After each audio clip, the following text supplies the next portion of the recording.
اس وقت میرے بھائیوں اس ہمارے میریکل پلانٹ زمین کے اوپر ارتھ پہ 2 ملین سپیشیز دریافت ہو چکی ہیں نباتات اور حیوانات کی، یعنی پودوں اور جانوروں کی ملا کر 20 لاکھ سپیشیز،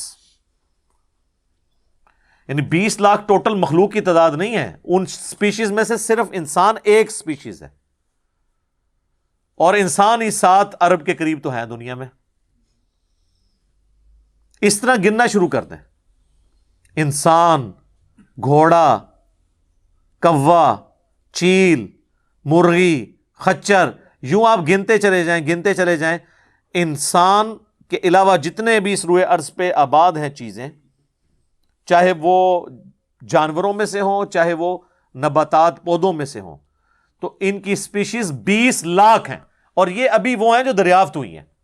اور سائنٹسٹ ہمیں بتاتے ہیں کہ 1 اسکوائر انچ بھی اس زمین کا ایسا نہیں جہاں پہ کوئی لیونگ تھنگ نہ ہو۔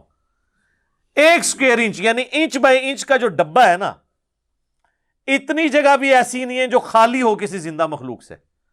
آپ یہ کہیں گے ہوا میں ہمیں کچھ نہیں نظر آ رہا، جناب نہ نظر آنے والی مخلوق ہے جو خوردبین سے آپ کو نظر آ جاتی ہے۔ ایون خوردبین کے ذریعے اگر ہم اپنے جسم پہ دیکھیں نا تو یہ بیکٹیریاز ہی بیکٹیریاز نظر آئیں گے جو ہمارے جسم سے خوراک حاصل کر رہے ہیں، لیکن ابھی دیکھنے میں تو نہیں نظر آتے، بہت چھوٹے ہیں۔ 1 اسکوائر انچ بھی ایسا نہیں ہے جہاں کوئی لیونگ تھنگ نہ ہو۔ تو سپیشیز کی تعداد پھر ایک سپیشیز کی کس لیول تک ہوگی؟ صرف انسیکٹس، کیڑے مکوڑے زمین پہ اتنے ہیں کہ زمین پہ بسنے والے ہر انسان کو اگر 20 کروڑ کیڑے دے دیے جائیں، یہاں 100+ لوگ بیٹھے ہوئے ہیں، آپ میں سے ہر ایک کو میں کہوں کہ 20 کروڑ آپ کے 20 یعنی 200 ملین ہر بندے کو میں کیڑے الاٹ کرنا شروع کروں اور 7 ارب انسانوں کو الاٹ کر دوں، تو اس سے زیادہ انسیکٹس ہیں صرف روئے ارض کے اوپر۔ یہ کیلکولیٹر فیل ہو جائے گا، آپ ذرا 200 ملین کو ملٹیپلائی کریں 7 بلین کے ساتھ۔ 1 بلین جو ہے نا وہ اتنا بڑا فگر ہے کہ اگر کوئی شخص 24 گھنٹے گنتی گنتا رہے، 25 سے 30 سال چاہیے 1 ارب گنتی گننے کے لیے۔ ظاہر ہے دن رات میں 86,400 سیکنڈ ہے، ہر سیکنڈ میں بھی 1 دفعہ گنے تب بھی آپ 1 لاکھ تو پورا نہیں کریں گے، اور باقی کام بھی بیچ میں کرنے ہیں، وہ سب کچھ بھی چھوڑ دیں تب بھی آپ کو اتنا ٹائم چاہیے۔ روزانہ 1 لاکھ دفعہ بھی گنتی آپ گن لیں تو کئی سال چاہیے 1 ارب پورا کرنے کے لیے۔ تو یہ 7 ارب انسان، اور ہر انسان کو 20 کروڑ 200 ملین کیڑے، آپ ذرا یہ کیلکولیٹ کریں، اور یہ تو ان کی تعداد ہے۔ ابھی تو ہم یہ ڈسکس ہی نہیں کر رہے میرے بھائی کہ ایک سپیشیز کے اندر اللہ تعالیٰ نے جو کوالٹیز رکھی ہوئی ہیں وہ کیا ہے۔ میں اکثر مثال دیتا ہوں ڈریگن فلائی کی، انسان کو تو چھوڑ دیں بہت کمپلیکس ہے، یہ جو ہیلی کاپٹر ہم جسے کہتے ہیں، ایک چھوٹا سا آپ سمجھ لیں کیڑا ہے ہوا میں اڑنے والا، اس کے ایک ڈھیلے کے اندر 25,000 آنکھیں ہیں، اور آپ دیکھ لیں وہ جس انڈے سے نکلتا ہے نا وہ بال پوائنٹ کے نقطے جتنا انڈا ہے۔ زمین و آسمان کی مخلوقات مل کے کوئی انڈا ایسا نہیں بنا سکتی جس میں سے ڈریگن فلائی نکل آئے۔ مرغیاں جو انڈے دیتی ہیں، کبوتر جو انڈے دیتے ہیں، ان میں سے ان کے چوزے نکلنا وہ تو ان امیجنیبل ہے، وہ تو کچھ سوچ نہیں سکتا۔ زمین و آسمان کی ساری مخلوقات مل کے ایک بیج ایسا نہیں بنا سکتی جس کو زمین میں بویا جائے اور وہ 6 ارب گنا بڑا درخت بن جائے۔ تو جو کام کرنے سے نہیں ہو سکتا وہ خود بخود کیسے ہو سکتا ہے؟ اور اس کریشن کا کلائمیکس انسان ہے۔ انسان پہ ہی بات کی جائے نا تو 1 گھنٹہ چاہیے۔ انسان کو جو اللہ نے کوالٹیز دی ہیں جس کا اسے خود بھی نہیں پتا۔ اچھا مجھے بتائیں، جن کوالٹیز کا ہمیں خود ہی نہیں پتا کہ ہیں ہمارے اندر، تو کتنا کوئی بیوقوف ہوگا کہ وہ کہے کہ یہ کوالٹیز میں نے خود اپنے اندر رکھ لی ہیں یا میرے ماں باپ نے رکھی ہیں۔ ہمارے تو ماں باپ کو بھی نہیں پتا ان چیزوں کا، آج جو ہمیں سائنس بتا رہی ہے۔ 1 لاکھ دفعہ روزانہ ہمارا دل دھڑکتا ہے، 1 لاکھ دفعہ، بغیر کسی پمپ کے، بغیر کسی ایکسٹرنل فیول کے، 1 لاکھ دفعہ، 1 لاکھ دفعہ۔ اچھا، اور 1,00,000 دفعہ دھڑکنے کے بعد وہ 10,000 لیٹر خون پمپ کرتا ہے ہماری نسوں میں، ہر بندے کے. ایک انسان کے جسم میں جو نسوں کی لینتھ ہے نا، یہ آپ کی جو نروز ہیں، خون کی نالیاں، اس کی لینتھ اتنی زیادہ ہے کہ ایک بندے کی اگر صرف نسیں جوڑی جائیں تو زمین کے 2.5 چکر لگ سکتے ہیں. 40,000 کلومیٹر زمین کا سرکمفرنس ہے، 1,00,000 کلومیٹر 2.5 چکر زمین کے لگ سکتے ہیں. ان ساری نسوں میں خون کا پہنچنا اور وہ خون اپنے اندر آکسیجن لے کر جائے، ایک ایک خلیے تک پہنچنا، اور خلیے کی تعداد سینکڑوں میں، ہزاروں میں، لاکھوں میں، کروڑوں میں، اربوں میں نہیں ہے. 100 ٹریلین سیلز ہر انسان کے اندر موجود ہیں. 1 ٹریلین 1000 ارب کے برابر ہے، 1000 بلین کے برابر. اور 1 ارب میں نے آپ کو بتا دیا کتنا بڑا ہے. تو 100,000 ارب ہر بندے کے جسم میں خلیے ہیں. تو سائنٹسٹ کہتے ہیں یہ تو آپ حساب کر ہی نہیں سکتے. آپ کو بس مختصر بتا دیتے ہیں کہ انگلینڈ جیسے 30 ملک ہوں اور ان 30 ملکوں میں صرف درخت ہی اگے ہوئے ہوں، اور ان درختوں کے جتنے پتے ہوں گے نا اتنے ایک جسم میں خلیے ہیں. اور خلیے یہ نہ سمجھے کہ وہ ایسی کوئی چیز ہے، ایک خلیے کے اندر اتنے سسٹم ہے کہ نیو یارک سٹی جتنی جگہ چاہیے اگر ہم ایک خلیہ ہمیں بنانا پڑ جائے، جو کچھ اس کے اندر سسٹمز موجود ہیں. سوچ نہیں سکتا. بس انسان پھر یہی کہہ سکتا ہے اللہ اکبر کبیرہ والحمد للہ کثیرہ وسبحان اللہ بکرۃ واصیلا. ابھی ایسٹرونومی کی فیلڈ میں جائیں تو بندہ پاگل ہو جاتا ہے. آج تو ہمیں ٹیلیسکوپ کے ذریعے کیا کچھ پتا چل چکا ہے. ناسا کی رپورٹس تو آئے دن ڈسپلے ہوتی رہتی ہیں، اس میں میری ویڈیوز بھی آتی رہتی ہیں. اس وقت ناسا نے جو ڈسکوری کی ہے نا، اس کے تحت 250 بلین گلیکسیز ہیں اس کائنات کے اندر، 250 ارب. اور ارب میں نے آپ کو بتا دیا کتنا بڑا فگر ہے. ہر گلیکسی میں 300 ارب سے زیادہ سورج ہیں، ان میں سے ایک سورج یہ ہے. اس طرح کے 300 ارب سورج صرف ہماری گلیکسی ملکی وے میں ہے، اور یہ ایک گلیکسی ہے. اور اس طرح کی 250 ارب گلیکسیز اور ہیں. اور یہ سائنٹسٹ کہتے ہیں کہ اتنا بڑا فگر ہے کہ دنیا میں جتنے سمندر ہیں ان کے کنارے پر ریت کے ذروں کی تعداد ہے نا، اس سے زیادہ سٹارز اور پلانٹس اس کائنات کے اندر ہے. تو کوئی کیلکولیٹ ہی نہیں کر سکتا. اور یہ وہ چیز ہے جو انہوں نے کیلکولیٹ کی ہے. لوگ کہتے ہیں انہوں نے گنے کیسے ہوں گے؟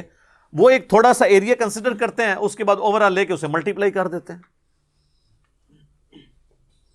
یعنی اگر میں آپ کو بتا دوں کہ باسکٹ کا سائز اتنا ہے، اس میں اتنے انڈے آتے ہیں، تو یہ ہمارا حال جو ہے اس میں کتنے انڈے آئیں گے، تو آپ کہیں گے جی اس حال کا سائز بتائیں، اسے ملٹیپلائی کر کے کیلکولیٹ کر لیتے ہیں. وہ یہ نہیں ہوتا کہ وہ ایک ایک کر کے گنتے ہیں، ورنہ تو ان کو بھی لاکھوں سال چاہیے گننے کے لیے. اوور آل کیلکولیشن وہ کر لیتے ہیں. تو یہ ایک الگ سے ایک ٹاپک ہے بہت بڑا. اس ٹاپک کے اوپر میری یوٹیوب کے اوپر کئی ایک ویڈیوز ہیں. ان میں ٹاپ آف دا لسٹ میری ویڈیو آج سے آلموسٹ 12 سال پہلے ریکارڈ ہوئی تھی، 2008 کے اندر. ہو از اللہ، اللہ کون ہے جدید سائنسی حقائق کی روشنی میں. اس کے بعد پھر ایک اور ویڈیو میری ریکارڈ ہوئی آج سے آلموسٹ 7 سال پہلے، مسئلہ نمبر 83B کے عنوان سے، ہو کریٹڈ گاڈ، اللہ کو کس نے پیدا کیا اور جدید شیطانی وسوسوں کا تحقیقی جائزہ، جس میں میں نے دور حاضر کے ایک بہت بڑے leading atheist professor Richard Dawkins کی کتاب ہے دا گاڈ ڈیلوژن، اس کا میں نے علمی محاسبہ کیا تھا. وہ دیکھنے والی ویڈیو ہے، مسئلہ 83B. آپ ہو کریٹڈ گاڈ، اللہ کو کس نے پیدا کیا، اس طرح کے الفاظ دیکھیں تو وہ ویڈیو آپ کے سامنے یوٹیوب پہ آ جائے گی. پھر آلموسٹ آج سے 2 سال پہلے میں نے قرآن اینڈ ماڈرن سائنس کے نام سے ایک ویڈیو ریکارڈ کروائی تھی. وہ انگلش سب ٹائٹل کے ساتھ بھی آ چکی ہے، آلموسٹ 1.25 گھنٹے کی. اس میں ایک ہندو بھائی نے قرآن حکیم پہ ایک اعتراض کیا تھا، تو اس کے جواب میں میں نے پوری ڈاکٹرن کلیئر کی تھی کہ قرآن حکیم میں جو سائنٹیفک فیکٹس ہیں ان کو آپ نے کس حوالے سے لینا ہے. قرآن جو ہے یہ لٹریچر کی بک ہے، یہ سائنس کی کتاب نہیں ہے. البتہ فزیکل فنومینا آف نیچر پہ بات کرتی ہے، تو اس کو لٹریچر کی زبان میں لینا ہوگا. اور اس حوالے سے جو مختلف چیزیں سامنے آتی ہیں، غیر مسلموں کے اعتراضات، اس میں نے اوور آل ڈاکٹرن کور کی تھی. پھر آلموسٹ 8 سے سال پہلے ایک فتنہ اٹھا تھا، یہ کیا زمین ساکن ہے؟ اس کے اوپر بھی میں نے ایک ڈیٹیل ویڈیو دی تھی، اس میں میں نے کئی ایک سائنٹیفک فیکٹس کے حوالے سے ڈسکشن کی تھی. میرا خیال ہے اتنی ڈیپتھ تو کسی اور نے گفتگو، ڈاکٹر ذاکر نائک کا تو ایک آدھ لیکچر ہے، وہ بھی بالکل سطحی قسم کی گفتگو ہے، جو بالکل کریٹیکلی چیزوں کو ایک ایک ایشو کو ریزالو کرنا یہ نصیب والوں کا حصہ ہے. اللہ تعالیٰ جس کو اس کام کے لیے اٹھائے.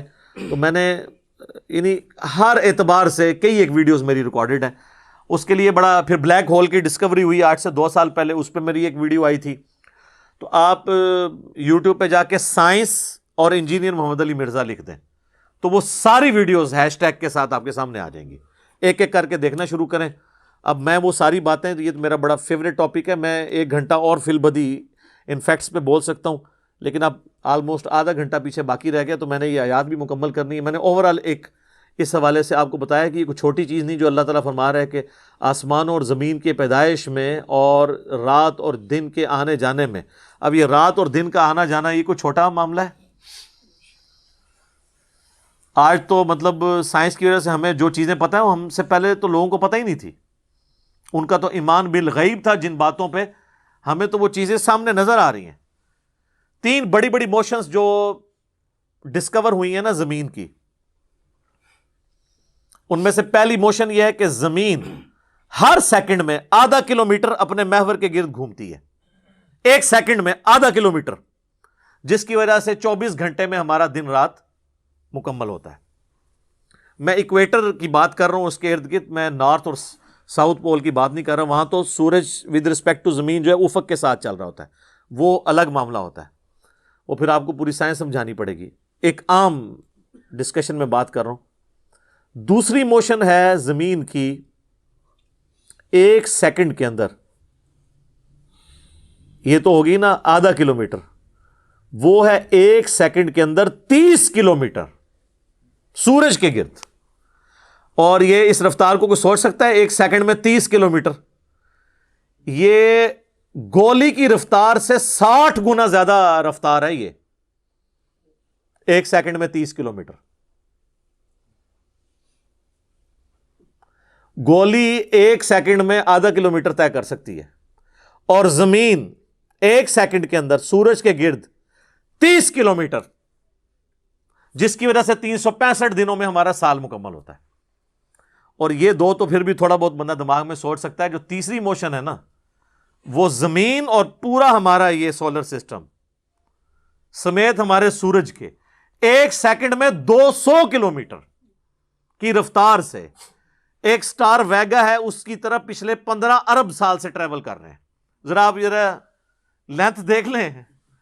اسی لیے جو کائنات کے فاصلے ہیں وہ لائٹ ایئرز میں ماپے جاتے ہیں. وہاں تو آپ کے سب کچھ فیل ہو جاتا ہے. یعنی روشنی 1 سال میں جتنا فاصلہ طے کرتی ہے نا، اسے کہتے ہیں لائٹ ایئر. اور روشنی جناب گھوڑے کی رفتار سے، بوئنگ کی رفتار سے، میزائل کی رفتار سے نہیں چلتی. روشنی کی رفتار ہے 3 لاکھ کلومیٹر 1 سیکنڈ میں. 1 سیکنڈ میں روشنی زمین کے 7 چکر کاٹ سکتی ہے. 3 لاکھ کلومیٹر یا 1,86,000 میل، کیونکہ زمین کا سرکمفرنس 40,000 کلومیٹر ہے. تو 7 چکر کاٹے زمین کے 1 سیکنڈ میں روشنی، 1 سیکنڈ میں 7 چکر زمین پوری کے کاٹ لے، اور یہ سال تک ٹریول کرتی رہے، تو وہ 1 لائٹ ایئر ہے. تو 1 لائٹ ایئر جو ہے وہ کیلکولیشن کرتے ہوئے کیلکولیٹر فیل ہو جاتا ہے. یہ تو اللہ ہی اللہ ہے. آپ مجھے بتائیں، جس اللہ کا تعارف یہ ہے تو بابے کدھر آ جائیں بیچ میں؟ بابوں کو تو یہ جب ہم باتیں بتائیں نا تو وہ ہماری ویڈیوز دیکھ کے بیان بھی نہیں کر سکتے. تو وہ کہتے ہیں جی وہ بابے کہتے ہیں مینوں غصہ آیا، میں زمین آسمان زمین تے سٹ دیاں. نہ تینوں آسمان دے سائز دا پتا نہ زمین دا، ایویں کہانیاں تو بنانا، پھر پتہ ہی کسی چیز کا نہیں. تو آج جس طرح خدا ابھرا ہے، وہ علامہ وحید الدین خان صاحب ہیں انڈیا کے، 95 ایئرز ان کی ایج آلموسٹ. انہوں نے ایک کتاب لکھی ہے دا گاڈ ارائزز، خدا ابھرتا ہے. خدا جس طرح ابھرا ہے نا جی اس لیٹسٹ ورلڈ کے اندر سائنٹیفک فینومینا کی ڈسکوری کے بعد. ابھی تو آپ سٹرکچر آف جین کے اوپر ڈسکشن کرنا شروع کریں یہ جینز کیا بلا ہیں، اور انسان اور نباتات اور حیوانات کی ریپروڈکشن کا کیا سلسلہ ہے، یہ تو انبلیویبل ڈیٹا ہے، کوئی انسان سوچ بھی نہیں سکتا. اور یہ اتنا مینیجیبل ہے کہ سائنٹسٹ ہمیں کہتے ہیں کہ یہ ساری کی ساری چیزیں اتنی فائن ٹیون ہے کہ اگر ایک بال پوائنٹ اپنی نوک پہ کھڑا کیا جائے تو کھڑے نہیں ہو سکتا. کتنا بیلنس آپ مرضی کر لیں، 1 ارب سال تک اگر وہ اپنی نوک پہ کھڑا رہے، اس سے زیادہ بیلنس اس کائنات کے اندر ہے، اور وہ ذرا سا بھی ڈسٹرب ہو جائے تو یہ کائنات تباہ ہو جائے. یہ تو بہت کچھ اس میں بیان کیا جا سکتا ہے، لیکن میں اس کو سکپ کرتا ہوں. باقی اللہ سے ہم امید کرتے ہیں کہ یہ اللہ کرے. پچھلا قرآن تو ہمارا 344 لیکچرز میں مکمل ہوا تھا 9 سالوں کے اندر، تو اس دفعہ تو لگ رہا ہے شاید یہ کوئی 400 لیکچرز بن جائیں یا 450. لیکن کوشش میں یہ کر رہا ہوں کہ ان ڈیپتھ گفتگو کی جائے، کوئی تشنگی کسی کی باقی نہ رہے کہ اس آیت میں یہ ایک امپورٹنٹ چیز تھی جو اس سے ریلیٹڈ تھی، وہ بریف کرنا ضروری تھی. باقی تو قرآن کی تفاسیر پچھلے 1400 سال میں سینکڑوں لکھی گئیں، ہمارے بعد بھی لوگ بیان کریں گے. یہ کتاب کبھی پرانی نہیں ہوگی. ہر آنے والا دور قرآن حکیم کی نئی نئی چیزیں لوگوں کے سامنے آشکار کر رہے ہیں. یہ تو ایک نہ ختم ہونے والا معاملہ ہے. یہ اللہ کی کتاب ہے، کوئی انسان کی لکھی ہوئی کتاب نہیں ہے. اور یہ یاد رکھیے گا، الہامی کتابیں کبھی پرانی نہیں ہوتی، کیونکہ یہ ہیومن انسٹنکٹ سے ڈیل کرتی ہیں. باقی آپ کوئی بھی کتابیں دیکھیں، کچھ عرصے بعد نئی تھیوری آ جائے گی، نئی ڈسکوریز آ جائیں گی، وہ چیزیں نئی نئی جو ہے وہ انوینشنز آ جاتی ہیں، پرانی ایبسلیٹ ہو جاتی ہیں. اب دیکھ لیں، ہم نے تو اپنی زندگی میں کئی چیزیں ایبسلیٹ ہوتے دیکھی ہیں. یہ جو لینڈ لائن فون ہے، پورے محلے میں ایک فون ہوتا تھا، آج آپ کو پورے شہر میں بھی ایک فون ہی نظر آئے گا موبائل فون کے بعد. لیکن الہامی کتابیں پرانی اس لیے نہیں ہوتی کہ آج سے 10,000 سال پہلے کے انسان کی بھی ہیومن انسٹنکٹ وہی تھی جو آج ہے اور جو قیامت تک ہے، جو اللہ نے ہماری جبلت میں رکھی ہے. بیوی بچے، ماں باپ، یہ معاشرہ، اس کے ساتھ کس طرح ڈیل کرنا ہے اور اس سسٹم میں رہتے ہوئے اللہ کو کیسے راضی کرنا ہے، یہ ایشوز ہمیشہ اسی طریقے سے رہیں گے. اس لیے الہامی کتابیں کبھی پرانی نہیں ہوتی. اور دیکھیں، آج بھی آپ کتاب پڑھتے ہیں تو لگتا ہے آج کی بات ہو رہی ہے. سبحانک اللہم وبحمدک، اشہد ان لا الہ الا انت، استغفرک واتوب الیک، وما علینا الا البلاغ المبین. جزاکم اللہ خیرا.